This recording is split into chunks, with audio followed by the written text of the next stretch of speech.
Jadi wak geng, di belakangan hari ini aku ada lihat beberapa akun yang ada di TikTok yang mana akun ini membuat lowongan kerja di Jepang yang informasinya itu khususnya mengenai gaji itu nggak masuk akal wak. Ada yang buat 300.000 yen dan bahkan sampai 400.000 yen. Kalau dirupiahkan itu wak sekitar 30 juta sampai 40 juta.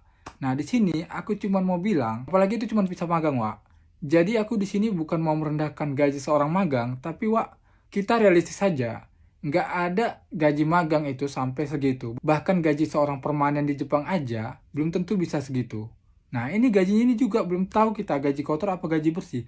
Pun gaji kotor, nggak akan mungkin seorang kensushi atau pemagang sampai 300.000 yen atau 30 juta kotornya. Gitu. Jadi, tolong kalian berhati-hati buat teman-teman khususnya adik-adik yang ada di Indonesia sekarang di LPK. Jangan percaya sama akun atau iklan yang ada di akun seperti ini. Karena siogianya gaji seorang kensushi atau magang di Jepang itu, kita ngomong gaji bersih ya, itu paling sekitar 10 mang atau 10 juta rupiah sampai 13 atau 14 mang. Kalau dirupiahkan sekitar 13 juta atau 14 juta rupiah. Itu gaji bersih, sudah dipotong asuransi, pajak pensiun, pajak kota, pajak pendapatan, apato, dan lain sebagainya. Jadi, jangan percaya sama iklan-iklan semacam ini gitu. Dan ini juga berlaku untuk visa, Tokutegino, ataupun TG. Nggak akan mungkin gaji sebesar itu gitu. Kalaupun bisa sampai sebesar itu gaji kotornya, itu udah termasuk pasti lembur. Dan lemburnya itu ya pasti udah lumayan gila gitu jamnya. Jadi, kalian harus cermat dan hati-hati ketika ada iklan-iklan berseliweran di FYP TikTok kalian atau di Instagram ataupun di Facebook. Harap berhati-hati.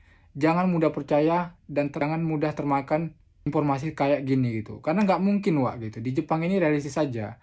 Gaji Tokutegino atau TG itu mulai dari 120.000 yen atau 12 juta sampai 170.000 yen atau 17 juta rupiah.